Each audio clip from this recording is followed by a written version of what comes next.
All right, well, I'm going to go ahead and get started. So I've just got a few things to talk about today, and then, like I said, we'll leave the majority of time for your questions.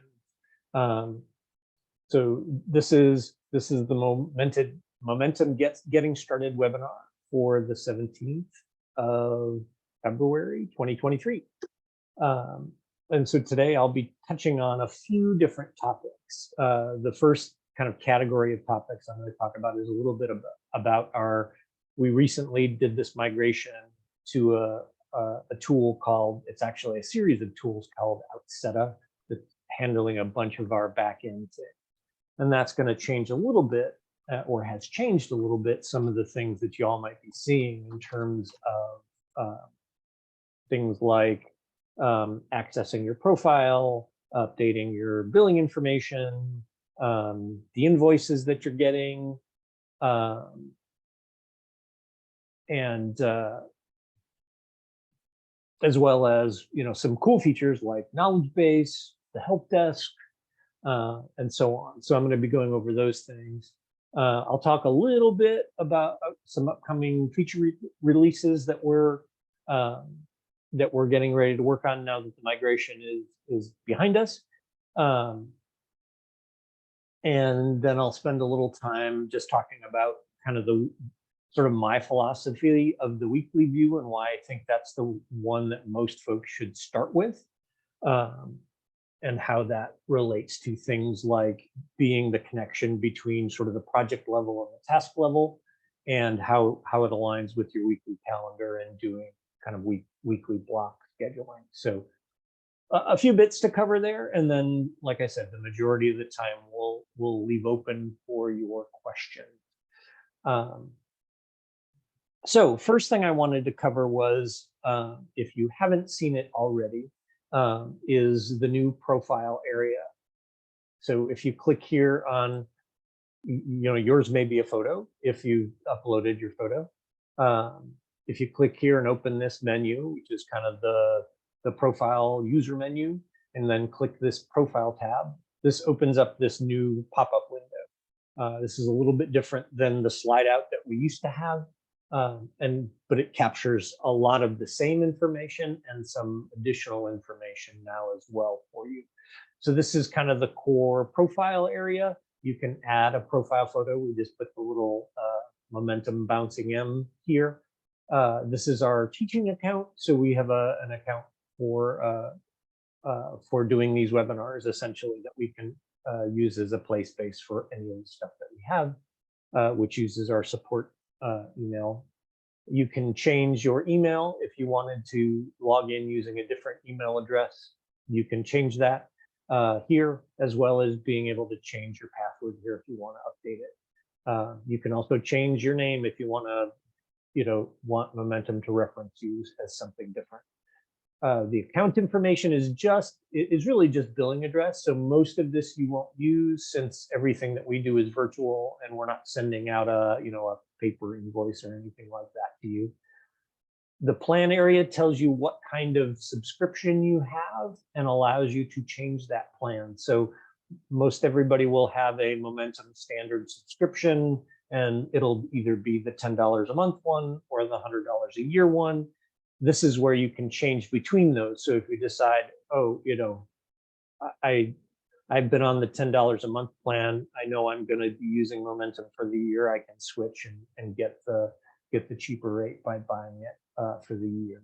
This is also where you can cancel your subscription if you decide to do so.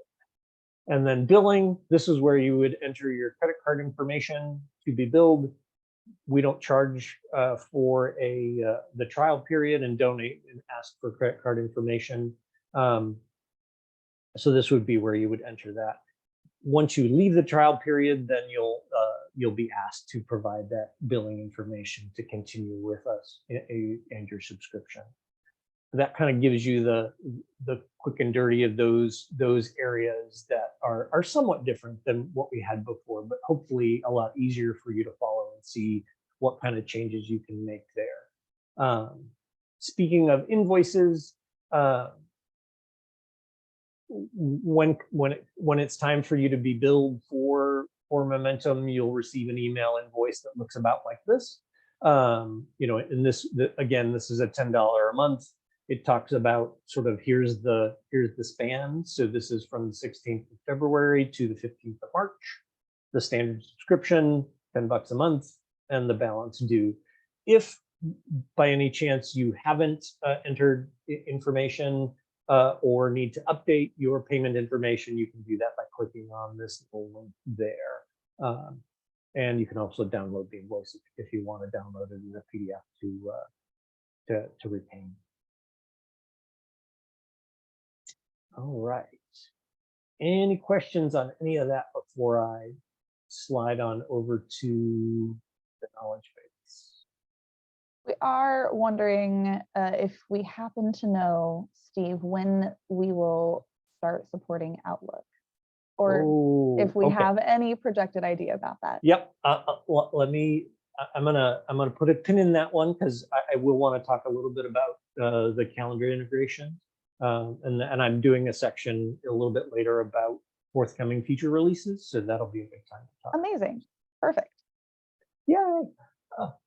All right. So the other thing that is an additional feature that we've added, sort of upgraded, if you will, from what we had previously when we were doing a lot of our sort of resources and knowledge-based kinds of work on the blog, we've consolidated that area into this new knowledge base, which is available here under resources on the Momentum website. And that pops open this support and resources area, which has a ton of information about various things related to getting started with Momentum, improving your skills, what the planner views are, and all those kinds of things. So these are our general categories, and you can see that there are different articles under each one. So if you click on those, then it opened up this area with all of these different categories. With this one here, I'm going to draw your specific attention to, and I think Oshi just dropped the link in the chat. This is all the things that relate to that App Center integration. So logging in and updating your profile and all those kinds of things that we just talked about. These are all here in the knowledge base, as well as a little information about the knowledge base. It's sort of self-referential in that way. But lots of other information and materials here, and you can use these to pop back to the other information support articles that are here. If it has a search function, which is helpful and something we didn't have previously. So if you're looking for some particular kind of answer to a question, you can use the search function to get there. If on the off chance we don't have an article created yet, or it's just something that is either an issue that you're having with access or something like that, you can submit a help request and just click on this button, and it'll pop up in this little pop-up menu where you can enter your information, submit it, attach any files if you have screenshots of something that you're seeing. This is also a place to, if you have like, hey, I would really like to know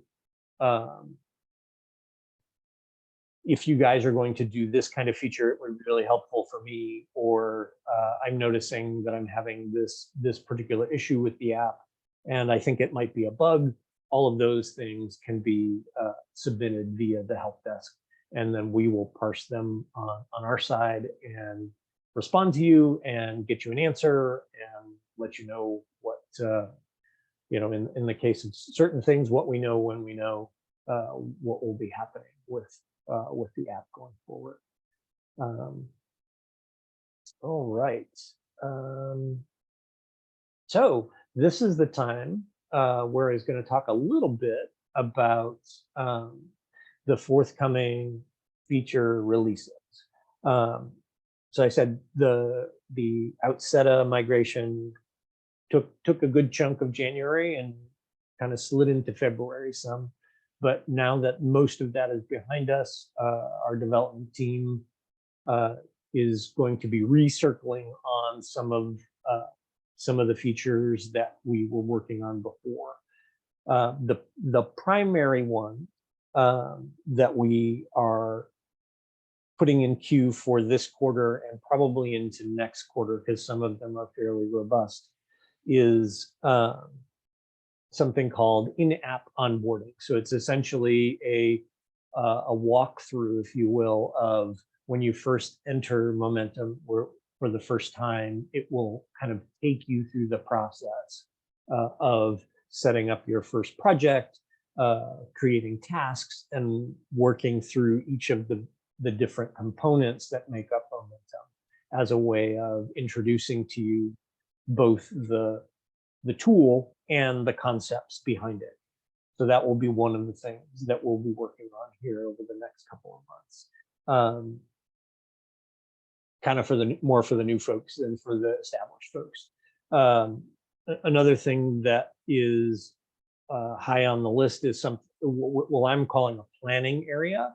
So it would be either an area where you can start with like a quarterly project and then create the monthly projects that are the subsets of that project, and then create the weekly projects that are subsets of that project, almost in either a mind map or kind of an outline form.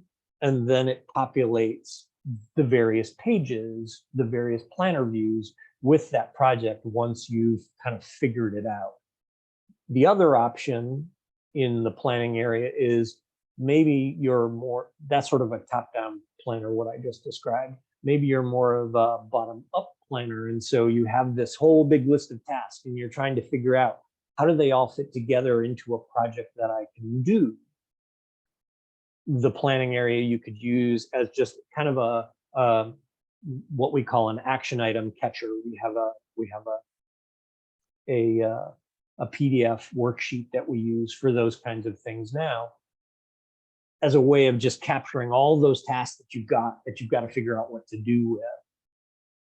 And then in the same process, you would take all of those tasks, start to figure out the connections between them, figure out which ones go to which project, organize them, and then once you've got it where you want it, you'd push it out to the various planner views. So those are two big things that we're going to be working on. They're going to be taking definitely some time to develop. The third thing is we want to continue to provide additional support for what we call recurring actionables. So an actionable in our terminology is the scheduled events, it's tasks, primarily those two things, but can be other things. So if you have a task that you do every week on Monday and you want to set it as a recurring event so you don't have to keep creating it every Monday, that's what we're going to be building in terms of support there. We have it on a limited basis right now in terms of if you create a recurring event in Google Calendar and have your Google Calendar integrated with Momentum, any recurring calendar events in Google Calendar will be replicated and recurring in Momentum. But this would be for all the other things, all of your tasks that you would want to make recurring and those kinds of things. So I think that'll really help for when you have those kind of routine tasks that just need to be, you need to manage them on whatever recurrence you have. It'll give you the opportunity to do that without having to do that recreating of tasks as you go along. And then just a couple of other small things that we'll be adding fairly soon here. Up here you've got the archive button. We'll also be adding a print button, so you can print out the page directly from here. So whichever view you're on, you can do a print the view. We're also going to be adding a help link that'll take you out to the knowledge base and give you an opportunity there to either reference the knowledge base or to send a help request. Just another way of giving you an extra, one fewer step, if you will, in terms of getting access to the help you need to do whatever you want to do in Momentum. And then the last thing which is in reference to the question about calendar integrations. Yes, Outlook and iCal are the other two that are on the list after Google Calendar, probably in that order. We don't have a good timetable for when those are going to be available yet. One of the challenges that we have, and it's particularly challenging with Apple. I'm not certain how challenging it is with Microsoft. But when you integrate with another service, they require a lot of authentication, and they have a lot of rules in terms of how our app integrates with their tech stack. And so there are a lot of hoops to jump through, many of which we don't have any control over, in terms of how long it takes for them to approve and what sort of process we need to do to get those approvals. So we'll definitely keep working towards those, but I don't have a really solid timeline yet for when those might be available. We know y'all want them, and we're doing our best to prioritize those features among the other things that we definitely know that folks are asking for. So it's definitely in the pipeline. Super hopeful it's going to be something that'll happen, by the summer at the latest. But once I have better sense of what Microsoft and Apple are going to do in terms of requirements, then I can let y'all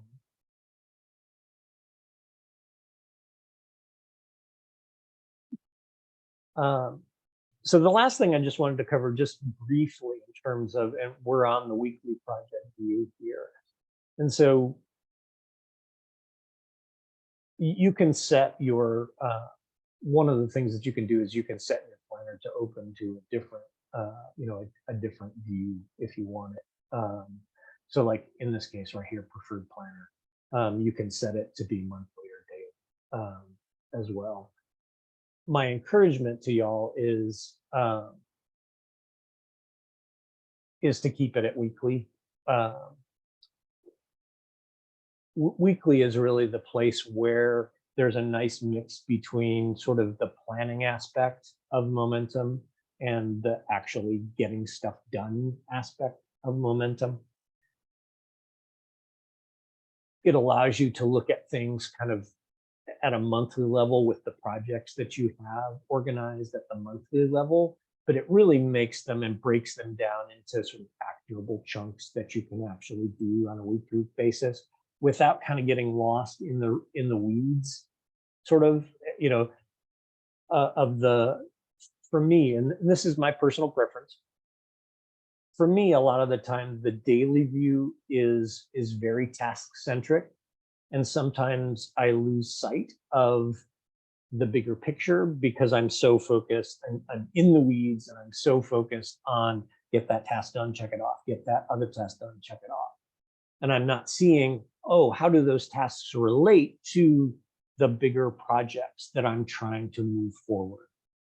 And so the weekly really helps me do that, in the sense that I can see based on my monthlies, and then I'm creating weekly project chunks that are actually going to support whichever one of those projects that I'm trying to accomplish this week for the month, or maybe it's multiple ones.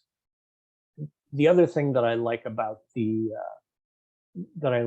weekly is when I look at my day, if I have, say, a bunch of different events. So say, for example, I have 3 meetings on Monday. I can tell at a glance that I probably only have maybe 2 focus blocks available on that day, based on, if you think about the 5 projects rule, this is sort of a visual representation of that project. And so, if we have, project chunk 1, And with project chunk 2, I may only have time to work on two of the projects that I have for this week, one focus block each, because in the other cases I have multiple events scheduled for the day. And it's just a great way to look at and to combine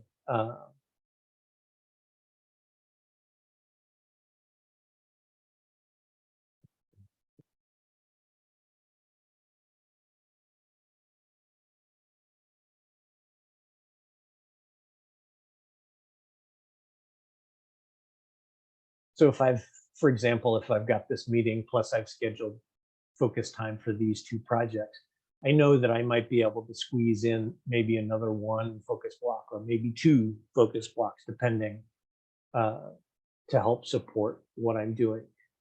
The other way that this works in my brain, and this is not my momentum, but I'm going to show you.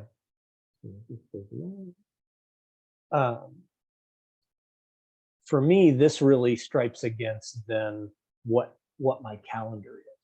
So this is how I organize my calendar. So here's my various blocks. So my focus blocks are in this kind of purpley blue color, whereas admin blocks are yellow, and recovery blocks are this kind of light green. And so I can look at my day and plan out my day this way, and then compare it to where I'm at. And then I can compare it to what I have in my weekly planner here, and that allows me to match up the time that I actually have available with the project chunks that I have to do, and I can see, do I have enough focus blocks to get that project that I want move forward this week, or have I overcommitted? Do I have too many projects that I'm trying to get done this week, and I really need to defer one to next week because there's no way, based on the number of focus blocks I have, I'm going to be able to get that done. All of that's possible here in the weekly view. Whereas if you drop down to the daily or up to the monthly, those have different positives and negatives. But the weekly is really where from my perspective, it's that perfect balance between context and action. Steve, I love this. And I also am like a huge weekly view user. It did just occur to me though, I think that something else you can use the daily view for, especially if you're not in Google Calendar and you don't have the pretty focus block creation in there the way that you do, you can use the daily to plan out the focus blocks that you're going to use for each project. Imagine you have a project that is, probably going to take more than 1 focus block. You can still connect it to a focus block on your calendar. Mm-hmm. Yep. So that is another way to use that. Sorry, the cat is messing with things. That's another way to use that if it's effective for you. I haven't personally tried it, but I did. That just clicked for me just a few minutes ago and was like, oh, wow, maybe we can focus block plan inside the momentum planner. I love that. Absolutely can. So you can create your tasks just like this. And tasks don't need to necessarily have a time on the calendar themselves. They can just live over here as a task list that you get done, and maybe there's smaller tasks that you can do over the course of an admin block, and you can get 4 of them done. Great. Schedule your admin block and then just check them off as you go. But if you're talking about something that's a little more involved, that's going to require a real focus block to get some work done, then absolutely you can create that sample task, add it to your schedule using the add to schedule link right here, and then create a focus block to represent the time that you're actually going to work on that meaty or beefier task. Nice. Pope's already Hope one says, oh, step ahead of outside us. planning her Facebook, her focus blocks on the app. Perfect. That's awesome. And yeah, you can attach that project chunk too, so you know exactly how much time you spent on each chunk of your project. Beautiful. All right. So we're at about the halfway mark. That was everything that I wanted to cover with you all today. So now it's time for turn it around. You all have questions for me about the app. It can be something related to the app that you need some support on. It can be how might I do X? It might be, what about X feature? And I can maybe tell you if it's something we've been thinking about. Whatever best serves you, I'm happy to answer. Stacy, I love this question. Right now, we don't have the functionality for repeating tasks. But if you are integrated with the Google Calendar, I would suggest you could totally put those in the Google Calendar as recurring items, and then it'll sync in a recurring fashion to your Momentum. That's the workaround for now. Yep, exactly right. And that does reference that recurring task event support. That is one of those things that we'll be working on over the course of the next several months. There's a lot of implications in terms of the technology to doing recurring events in Momentum, but we're confident that we can get it figured out and get that added as well. That's a great question, though, Stacy. Thanks for asking. Anybody else have some questions? And like, nothing is a silly question. So even if you're holding on to it and you're like, I don't know about this, we want to answer it.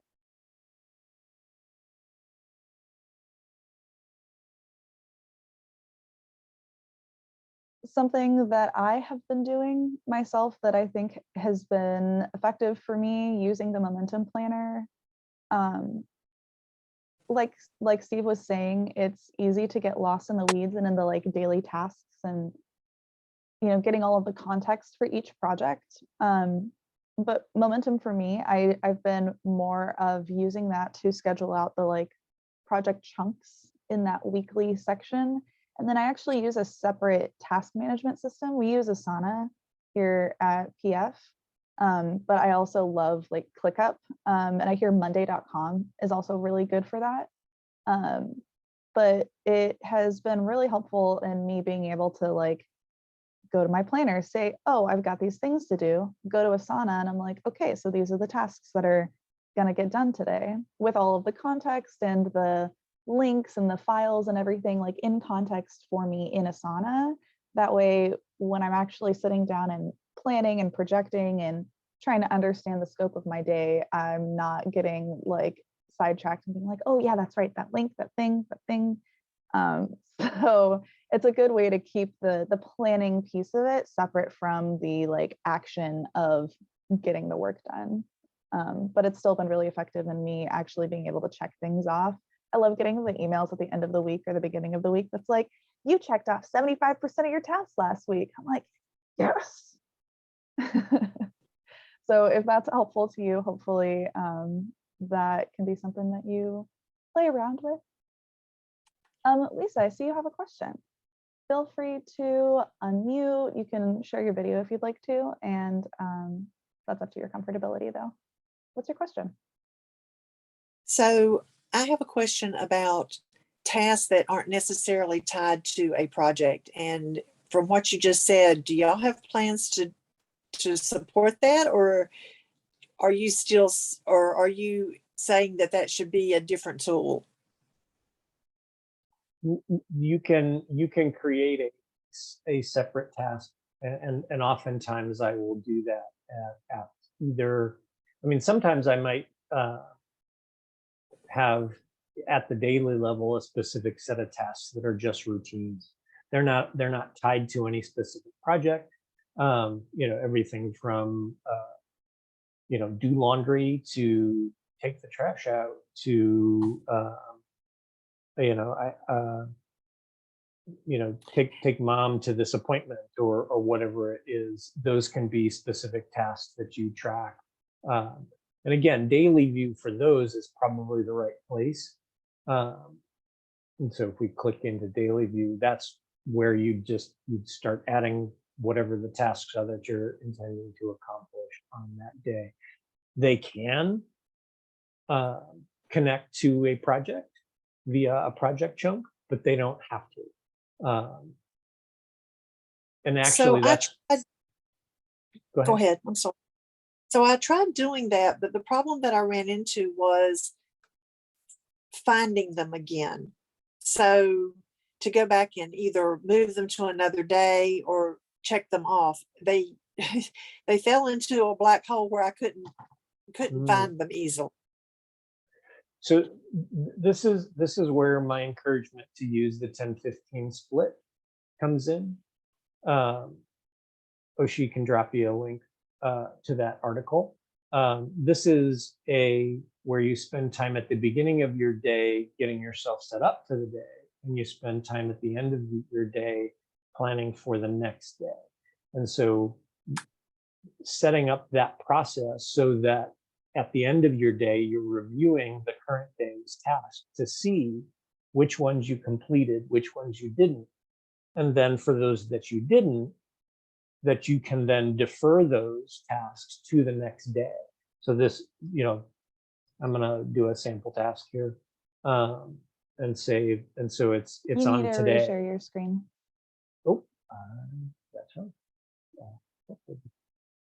There we go. So I've created a sample task here. If I didn't get it done today, then I can just send it to tomorrow, or in this case, send to Tuesday because I'm on Monday. So you can send it to the next day, and then when you pick up your next day's task, you can see the whole list of the things that you had previously not completed but are on your new day, plus the ones that you planned for that day as well. And that's just a way for you to make sure that things aren't getting lost. Yeah, but some things you don't necessarily like. Renew the inspection sticker on my car. I don't have to do that today, but I've got to do it before the end of the month. Mm-hmm.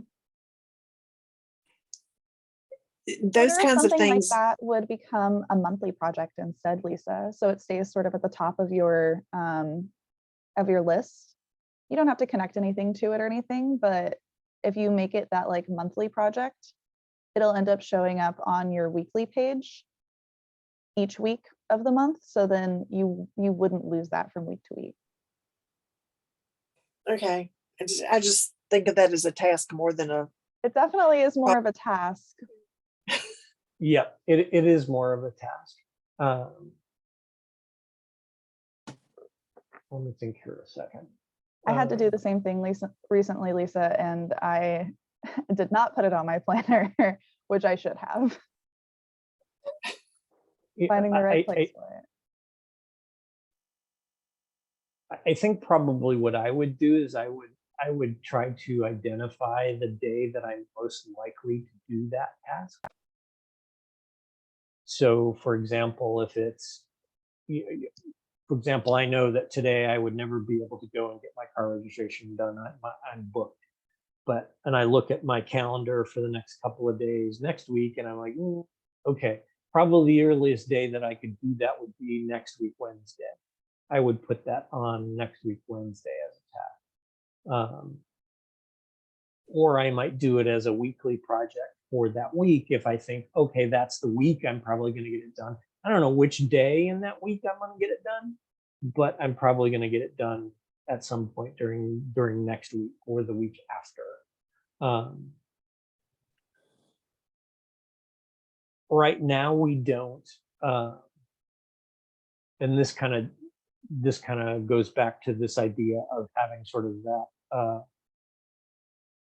task list view, if you will, that similar to a lot of like Todoist programs, or Asana has it, where it's like all of your tasks in a big list, which sometimes is overwhelming, but sometimes it's helpful in the sense that you can see what's coming.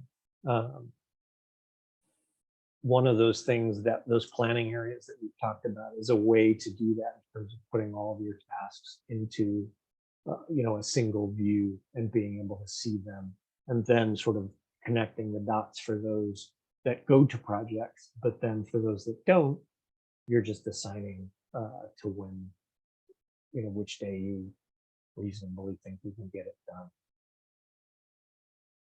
Does that help? Yeah, kinda. Thank you.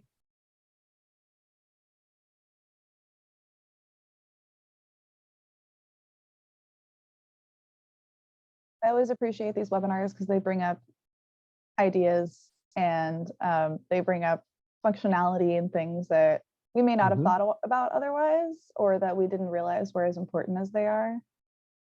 And I appreciate that a lot. So thank you very Yep. much, Lisa. Yep. Other questions?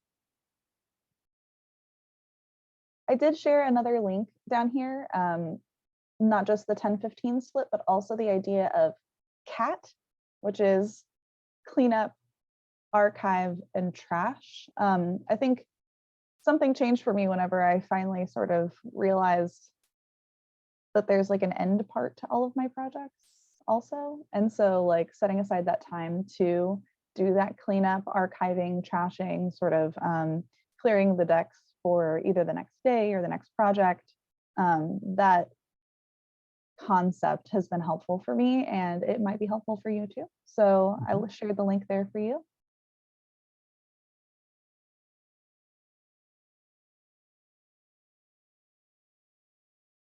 What other questions can I answer for?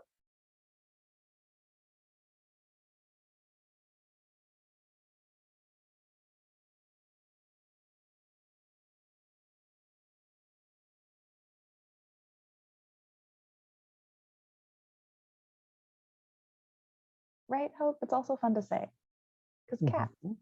Cat work. Yep.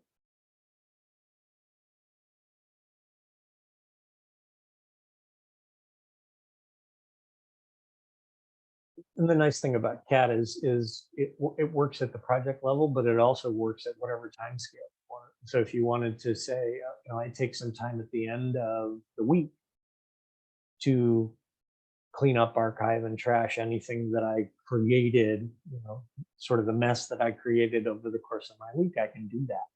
So I That's can. usually what I do. Yep, that's what I try to do. And you could see on my calendar there was some cleanup time at the end of the day today, to just resolve anything that's still open, make sure that I answered questions or resolved any project things that people needed from me, and so that I can go into the weekend feeling like, yay, the week was successful, and I've dotted I's and crossed T's on all those things.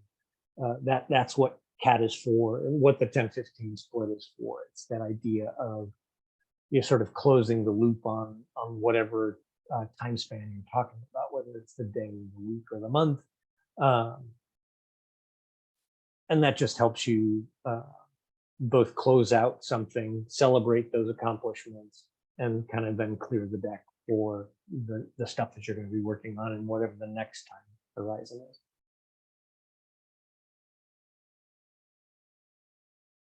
One feature that I feel like I get some questions about that I think would be cool to just show again briefly, Steve, is a lot of times we want to be able to look at the project as we've broken it down from like the quarterly level all the way down to wherever it goes to.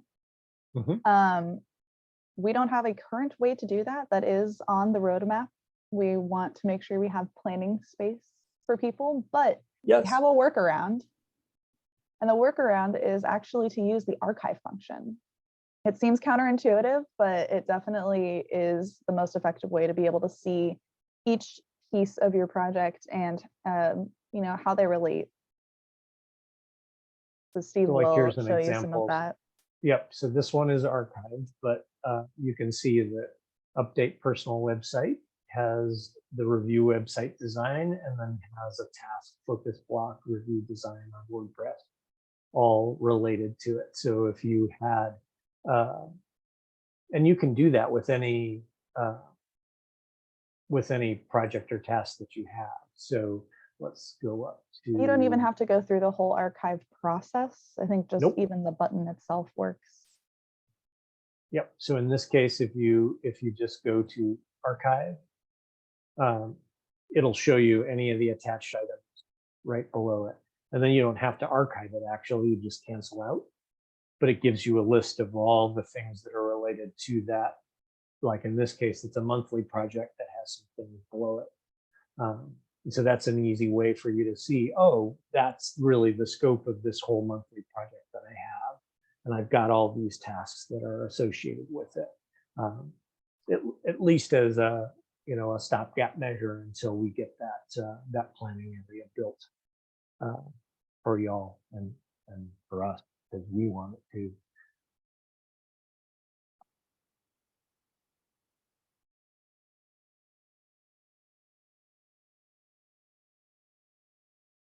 Thanks, What Steve. other questions? Stacy, Lisa, Hope, anything else?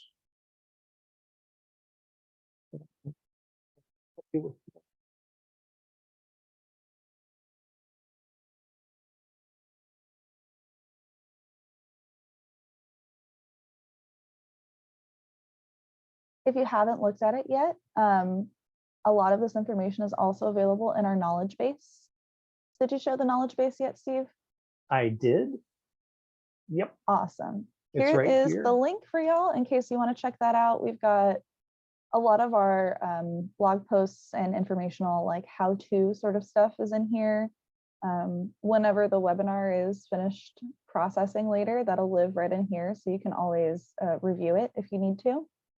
And if you ever come up with maybe you find a bug or something's not working or you need some additional support, we're here for it. I'm here for it. You can use the little submit help request button and I will be happy to answer whatever questions you guys have. So. Indeed. I love it.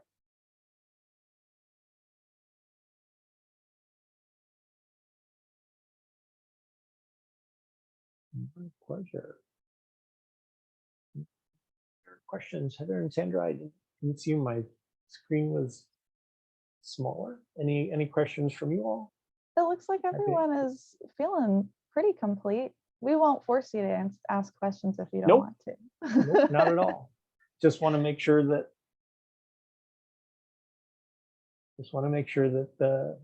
you know that you've got time here to ask if you've got something.